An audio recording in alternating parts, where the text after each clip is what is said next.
So Mark chapter 16 on page 1454.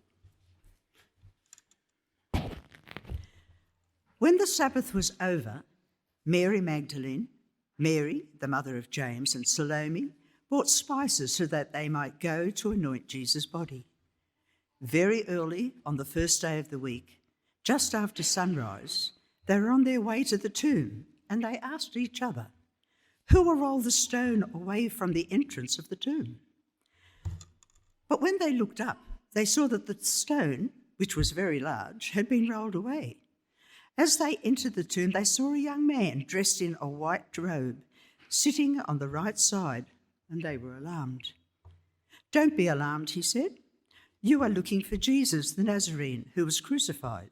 He has risen. He is not here. See the place where they laid him? But go tell his disciples and Peter, he is going ahead of you into Galilee. There you will see him, just as he told you." Trembling and bewildered, the women went out and fled from the tomb. They said nothing to anyone because they were afraid. This is the word of the Lord. Thanks be to God.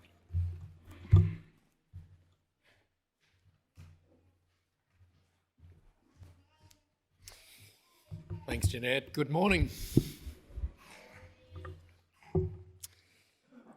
What makes the best endings to movies, to books that you read? What makes the best endings? Do you like kind of the kind of endings that is just happy, like that everything ends well? Think kids, Lion King, that sort of thing. Just peace is restored, authority's in place, everything is good. Is that your best kind of ending? Or do you like an ending with a twist? An ending where you just think, "Oh, gee, I didn't see that coming." Is that the kind of ending that you're going for? You know, like a bit like Pride and Prejudice, Double Wedding. You wouldn't have seen that at the beginning, would you? I hope you haven't got that on pause at home and you're about to go home and I've ruined the ending for you. But, you know, we do hate a ruined ending, don't we? But actually worse than a ruined ending is a bad ending. Have you seen a movie recently? You've put 2 hours of time into this and you get to the ending and you just go, "Oh, what a waste of time." Or you've got a novel that you've thought, "I'll just read this on holidays." And you've spent hours sitting by the pool reading it. You get to the end, you just think, you actually get angry. Why did I spend all the time on that? What a waste of time. Now, I have to be honest with you. The ending of the Gospel of Mark, I've always considered a bad ending. I don't know, nothing against Jeanette, she read it in a lovely way.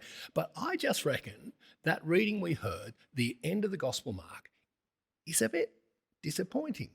I'm not even sure whether I'm allowed to say that. But I'm actually not alone, because early scribes, as they copied out Mark's Gospel, actually added endings to fix it. Because the original just stops dead. So Matthew ends with Jesus. The Gospel of Matthew ends with Jesus starting something new. The Gospel of Luke ends with Jesus returning to heaven. John ends with relationships restored. Whereas Mark just ends like this. Have you got it open in front of you still? Verse 8. This is how it ends. Trembling and bewildered, the women went out and fled from the tomb. They said nothing to anyone because they were afraid. The end. It's a gospel that ends not with celebration but with fear. It ends not with clarity but confusion. It ends not with a bold proclamation but silence. A secular critic commented that the ending was either intolerably clumsy or incredibly subtle. I wonder which one you think it is. See, this end is abrupt. It's unresolved. It's even a little bit disappointing. But actually, it's incredibly deliberate. This ending isn't a mistake. It's actually a method. So let's spend some time just seeing what Mark's doing here by travelling with these most faithful followers of Jesus. Pick it up with me in verse 1. So this is what we see first. Jesus' most faithful followers travel expecting to find death. Verse 1, when the Sabbath was over, Mary Magdalene, Mary the mother of James, and Salome bought spices so that they might go to anoint Jesus' body. Very early on the first day of the week, just after sunrise, they were on their way to the tomb. So we're travelling with Jesus' most faithful followers who travelled all the way from Galilee up north, all the way with Jesus, watching him do his miracles, listening to his teaching, and travelling with him all the way to his trial in Jerusalem. And these women, they witnessed one by one each of Jesus' closest disciples desert him. But they're still there.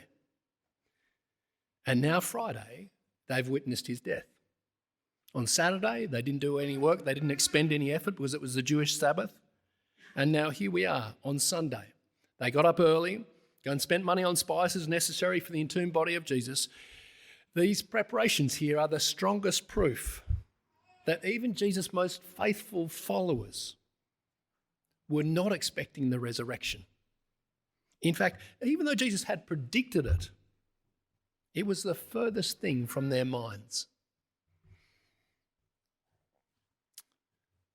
They are grieving like grieving women of this culture grieve, off to dress the body. I wonder if you've heard of Elizabeth Kubler-Ross. She's a Swiss-American psychiatrist who pioneered the study of death and dying. You may have heard of her, you may not have heard of her, but I suspect you've heard the 5 stages of grief that she identified. We've got them here. We start with denial, through to anger, through to bargaining, through to depression, and then finally acceptance. Think with me, just with that in mind, about these women, what they're going through. They've travelled through denial, perhaps standing at the cross, that is impossible. I suspect they've experienced anger at the cross as they stood there for 6 hours watching Jesus die. Wonder if some bargaining happened there. Perhaps they've even had time for depression on Saturday, on the Sabbath. And getting up Sunday morning to go and prepare their body, they're in some form of acceptance, right? So heavy is their grief. They're still so thoroughly in their grief, though, they haven't wrestled with a really practical issue. Verse 3, you see what the practical issue is? And they asked each other, who will roll the stone away from the entrance of the tomb? Now, next we see that this problem is solved, but it's replaced with a problem quite different in kind. At the tomb, they face not death, but life. Verse 4, but when they looked up, they saw that the stone, which was very large, had been rolled away. And as they entered the tomb, they saw a young man dressed in a white robe sitting at the right side, and they were alarmed. Their problem of a closed tomb is replaced by a dramatically bigger problem. A problem that has never been encountered before. How do you grieve when the very reason for your grief has been taken away? What do you do with that grief? We're told their reaction is alarm. That is like a great amazement, great distress. That's the kind of region we're in with these most faithful followers of Jesus. It's not as if you can look up a psychology textbook and say, what is the common reaction to someone rising from the dead? Well, it's entirely unique. Now, I'm not sure whether the alarm comes from meeting this authoritative messenger of God or comprehending his message. It's interesting he's not called an angel, isn't it? I take it Mark doesn't want us to focus on angelic appearance. Perhaps he wants us to focus on the message, on the past, the present, the future of Jesus. Have a listen to his message. Verse 6, don't be alarmed, he said. Past, you are looking for Jesus the Nazarene who was crucified. Present, he has risen. He is not here, just like Mark helped us with earlier. See the place where they laid him. Future, but go, tell his disciples and Peter, he's going ahead of you into Galilee. There you will see him just as he told you. Notice this message isn't new information. This is confirmation. Everything that Jesus said he would do, he has done. It's happened.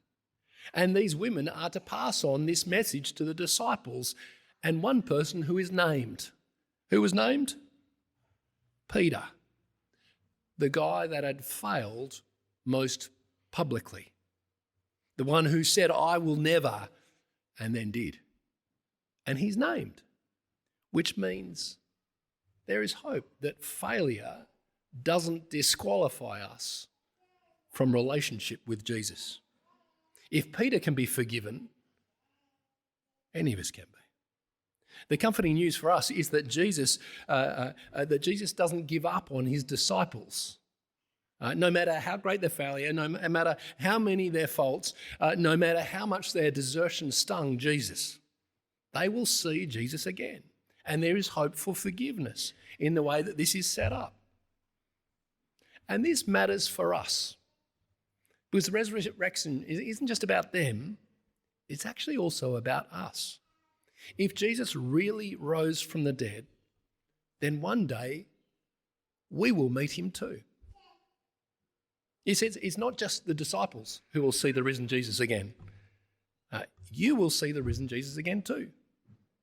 We're reminded in the second volume of Luke's Gospel, this is what the apostle says. It's up on the screen here. For he has set a day when he will judge the world with justice by the man he has appointed. He has given proof of this to everyone by raising him from the dead. In other words, there'll be a judgment for us all.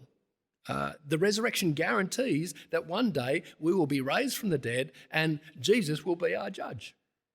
The only question is, are we ready to meet him?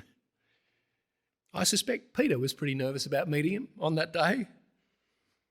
After he'd said, even if I die with you, I will never disown you, Jesus. That's what Peter said. But I suspect we all have things like Peter. We've all said things, done things that we're ashamed of, that we're nervous about as we come before Jesus. But there's comfort here. Peter can know the judge and apologise before the verdict on his case is read. And that's the case for all of us too.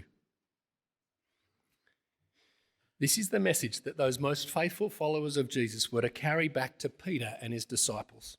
These women came expecting to face death. Instead, they encountered life. They came disappointed by the end of God's plan. They're confused by the apparent new beginning of God's plans.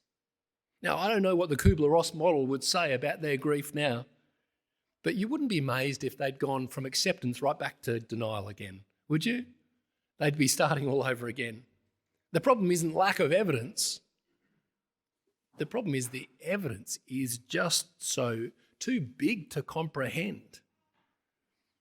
And so now we circle back to those final two sentences that we started with. They came expecting death. Instead, they got confronted by life, and they leave shaken to the core. See verse 8? Trembling and bewildered, the women went out and fled from the tomb. They said nothing to anyone because they were afraid. What you see here is frailty. We often talk about the reaction to stress being fight or flight, don't we? They were totally flying here, weren't they? And who can blame them? Their response is entirely justified. What they've encountered is not ordinary. It's overwhelmingly life-altering. If you value authenticity, you'll value Mark's gospel.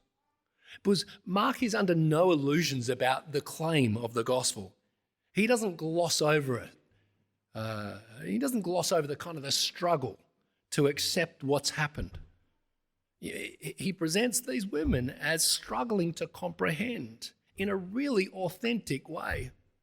So much so you can't make this up. In fact, if you were going to make this up, you would have cleaned up this story a little bit, wouldn't you? You would have tidied this up. But what you have instead is an up-close, personal, messy account of considering Jesus rising from the dead. There's a real shock at the resurrection. That's what we're presented with here. The grief and the shock are so early stage that denial would be hard to move past. In the book that Mark mentioned earlier, Rebecca McLaughlin says these things.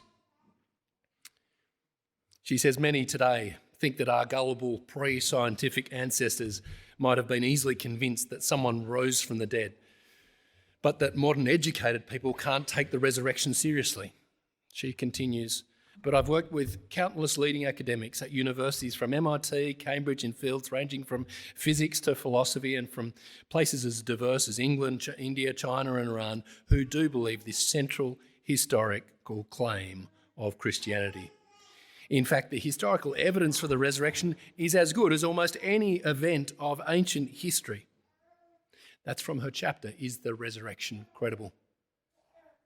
What we see in the women's reaction is incredibly authentic. It's a compelling witness to this entirely unique moment in history. Well, you might say, well, sure, Tom, I agree it's authentic. I agree it's authentic, but why does it have to be the last verse? Why can't Mark go forward a month to when the women have worked through their grief and they get to acceptance? Why can't it end there? Is this intolerably clumsy as a way to finish a gospel? Well, when we zoom out on the whole of the book of Mark, we actually see what Mark is doing from the beginning of the gospel. Now, right back, chapter 1, verse 1, Mark says this is the beginning of the gospel of Jesus Christ. And so in the last chapter, he's actually writing the end of the beginning of the gospel of Jesus Christ. 1942, during the Second World War, Winston Churchill said this. He said, this is not the end. It's not even the beginning of the end, but it is perhaps the end of the beginning. And that's the way that Mark finishes this gospel. It's the end of the beginning. Mark writes in an unfinished kind of way. Why? Because he wants your response to this extraordinary occurrence. And he wants your response to form part of the ongoing gospel message of Jesus Christ. As we respond, we're part of that continuing message. Mark's method throughout the gospel is to leave readers to make a step of faith. And this ending is not clumsy or sloppy, it's actually authentic and subtle. Now, if you'd like to give that response some more thought, we saw a video of Christianity Explored course. That'd be a great way to just think some more about what Jesus says, what he does. Like a typical sibling. I don't know if your sibling does this to you or did this to you. A sibling goads you, don't they? They wind you up. I actually reckon that's what this gospel does. It kind of goads you. It kind of winds you up to get a response. How do you respond? What is your response? How does that form part of this ongoing story of Jesus? So what do you do with an ending like this? Because I admit, I think I've preached maybe 20 Easter sermons over time, and I've never preached this. But I think that's a mistake, because this is authentic. This is subtle. This leaves the ball in our court. The women, they give us no celebration. They give us, we don't get an appearance. We don't get resolution. We just get fear and confusion and silence. But that's not a bad ending. That's just an open ending. Mark hasn't failed to finish the story. He's deliberately left space for your response. The tomb is empty. Jesus has done exactly what he said he would do. What's your response? That's how this gospel leaves us. The only thing that's unresolved is our response. So what is your response? What kind of ending is this going to be for you? Are you going to be a bit like the women's response at first? Unsure, silent, keeping your distance? Perhaps that will continue. Or will you take the next step of faith and be like Peter, like the apostles, and find that forgiveness in relationship with Jesus over time? Will you come to a place where you can sing these words that we're about to sing? There in the ground his body lay, light of the world by darkness slain. Then bursting forth in glorious day, up from the grave he rose again. And as he stands in victory, sin's curse has lost its grip on me. For I am his and he is mine, bought with the precious blood of Christ.